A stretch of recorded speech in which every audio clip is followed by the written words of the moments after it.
बेरोजगारों के समर्थन में सुजालपुर में आयोजित सम्यक अभियान कॉन्फ्रेंस को संबोधित करते हुए सुप्रसिद्ध विचारक भास्कर राव रोकड़े ने कहा कि मध्य प्रदेश में सरकारी कर्मचारियों की सेवानिवृत्ति आयु 58 साल लागू होने पर 5,30,000 कर्मचारी सेवानिवृत्त हो जाएंगे तथा 5,30,000 युवाओं को सम्मानजनक नौकरी मिल जाएगी। हजारों की तादाद में बेरोजगार युवा मोटरसाइकिल लेकर वाहन रैली कार्यक्रम में शामिल हुए। रैली का नेतृत्व पूर्व जिला सहकारी बैंक के प्रबंधक अचल सिंह मेवाड़ा ने किया था। सम्यक अभियान के स्टेट कोऑर्डिनेटर शैलेंद्र श्रीवास्तव ने भी कॉन्फ्रेंस को संबोधित किया।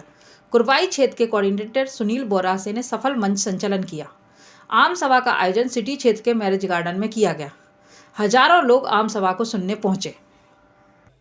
ये बताइए कि ये जो मुद्दे मैं आप लोगों के समक्ष रखने जा रहा हूं, इन मुद्दों को गांव में अपने साथियों तक बढ़ाओगे या नहीं? बढ़ाओगे? उत्साह में हैं आप लोग? तो साथियों, मध्य प्रदेश में पहले सरकारी अधिकारियों कर्मचारियों की सेवानिवृत्ति आयु 58 साल थी। देश के अधिकांश उत्तर भारत के राज्यों में सेवानिवृत्ति आयु 58 साल ही थी, लेकिन दक्षिण के राज्यों में 56 साल थी। मध्य प्रदेश सहित कई राज्यों में इस बात पर चिंतन चल रहा था कि सेवानिवृत्ति आयु को 58 साल से 56 साल कर दिया जाए, ताकि शिक्षित बेरोजगार युवाओं के लिए रोजगार के और अधिक अवसर आसानी से उपलब्ध हो सके। लेकिन बड़ा उल्टा हुआ। प्रदेश सरकार ने सोचा वेतन देने के लिए दिक्कत हो रही है, वेतन देने के लिए समस्या हो रही है, और महीने की आखिरी तारीख को रिटायर होने वाले अधिकारियों कर्मचारियों को फाइनल पेमेंट के रूप में ईपीएफ और ग्रेच्युटी की राशि देनी पड़ती है, जो कि बहुत बड़ी राशि होती है।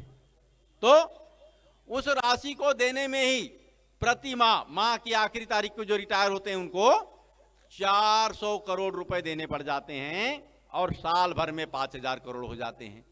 2 साल की बात करें तो 10,000 करोड़ रुपया। तो यदि हम सेवानिवृत्ति आयु 2 साल बढ़ा देते हैं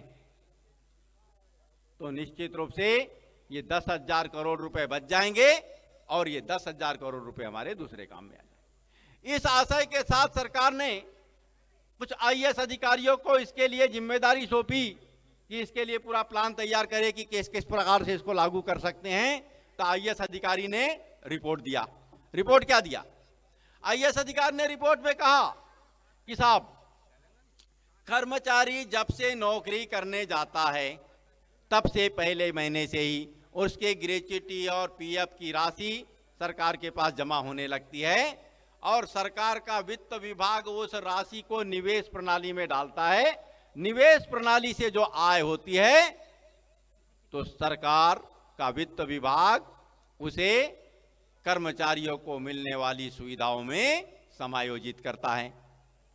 जब कर्मचारी की नौकरी 25 साल की हो जाती है तो तब तक कर्मचारी की ग्रेच्युटी और पीएफ की राशि इतनी अधिक जमा हो जाती है कि उस राशि को निवेश प्रणाली में डालने से जो आय होती है वो उस समय कर्मचारी को मिलने वाले वेतन से ज्यादा होती है।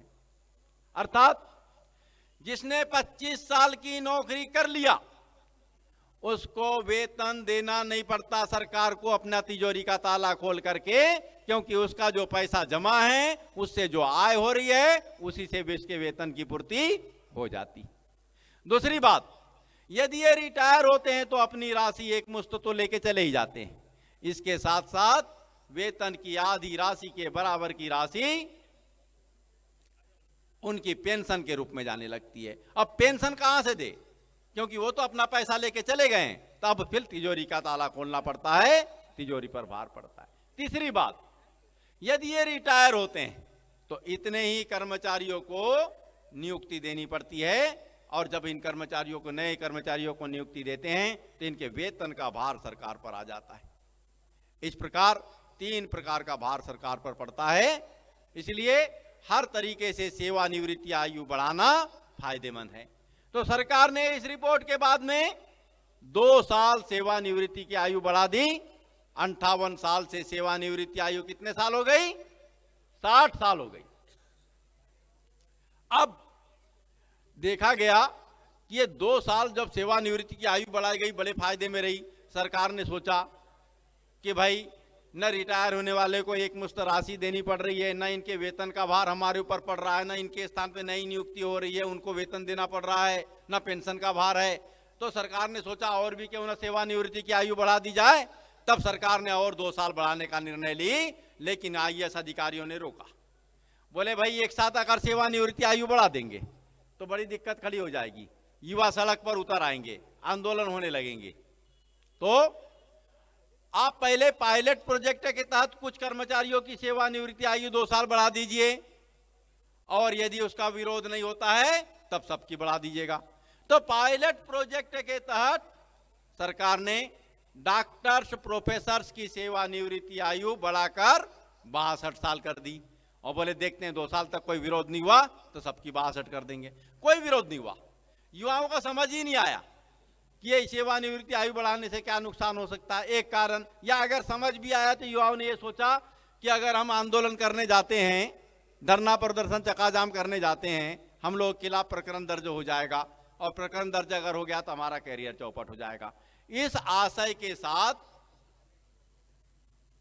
युवा सड़क पर नहीं उतरे, और सरकार ने सोचा कोई विरोध नहीं है, तो सरकार ने सबकी सेवानिवृत्ति आयु 62 साल कर दी।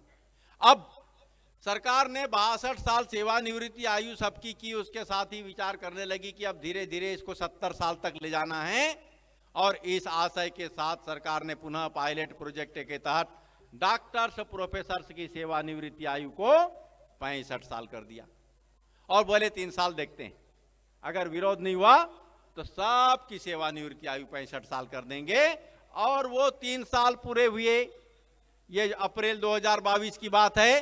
तो सरकार ने निर्णय ले लिया कि अब बाकी सारे अधिकारियों कर्मचारियों की सेवानिवृत्ति आयु 65 साल कर दी जाए, और डॉक्टर्स प्रोफेसर्स की सेवानिवृत्ति आयु को 68 साल कर दिया जाए। इधर इन्होंने 65 साल और 68 साल करने का निर्णय लिया, और उधर भारत सरकार के EPFO employment provident fund organisation ने एक अजीबोगरीब रिपोर्ट भारत सरकार को दे दिया। और रिपोर्ट क्या दिया? रिपोर्ट में उन्होंने लिखा अब लोग जल्दी मरते नहीं हैं, दवा खा खा कर लंबे समय तक जीते हैं, और जब ये लोग लंबे समय तक जीते हैं तो सरकार पर पेंशन का ज्यादा भार पड़ रहा है, इसलिए रिटायरमेंट आयु एक साथ 5 साल बढ़ा दी जाए। और यदि EPFO की अनुशंसा के अनुसार 5 साल सेवानिवृत्ति आयु बढ़ा दी जाती है तो मध्य प्रदेश ऐसा राज्य होगा जहां सरकारी अधिकारियों कर्मचारियों की सेवानिवृत्ति आयु 70 और 73 साल हो जाएगी। और जब 70 और 73 साल सेवानिवृत्ति आयु हो जाएगी तो 10 साल तक कोई वैकेंसी नहीं निकलेगी। 10 साल, कितनी दुखद बात। तो हमने सरकारी अधिकारियों के माध्यम से 2 IAS अधिकारी हमारे को इस मुद्दे पर सहयोग करने के लिए आए, उनके माध्यम से हमने जानकारी निकलवाया कि 31 जुलाई 2024 को यदि सरकारी अधिकारियों कर्मचारियों की सेवानिवृत्ति आयु 58 साल लागू कर दी जाती है तो इस प्रदेश के कितने अधिकारी कर्मचारी सेवानिवृत्त हो जाएंगे। तो बड़े फिल्टर करने पर, बड़ी लंबी मशक्कत करने के पास जानकारी निकल के आई कि यदि 58 साल सेवानिवृत्ति आयु लागू कर दी जाती है तो मध्य प्रदेश के शासकीय, अर्धशासकीय, निगम मंडल, बोर्ड, जनपद एवं शासकीय उपक्रमों के कुल 5,30,000 अधिकारी कर्मचारी सेवानिवृत्त हो जाएंगे। और तब हमने यह निर्णय लिया सम्यक अभियान के माध्यम से कि सम्यक अभियान प्रदेश भर के युवाओं को संकल्पित और संगठित करते हुए 1 जनवरी 2024 को युवा दिवस मनाएगा। कब युवा दिवस मनाएंगे? 1 जनवरी 2024। जरा आप लोग जोर से बोलिए एक बार। तो 1 जनवरी 2024 को युवा दिवस मनाएंगे, सारे युवा साथ आएंगे। युवा के माता पिताओं को भी साथ में आना पड़ेगा क्योंकि वो बहुत परेशान है, उनको पता है कि क्या समस्या हो रही है बच्चों के कारण में। तो 1 जनवरी 2024 को जब हम युवा दिवस मनाएंगे तब क्या करेंगे?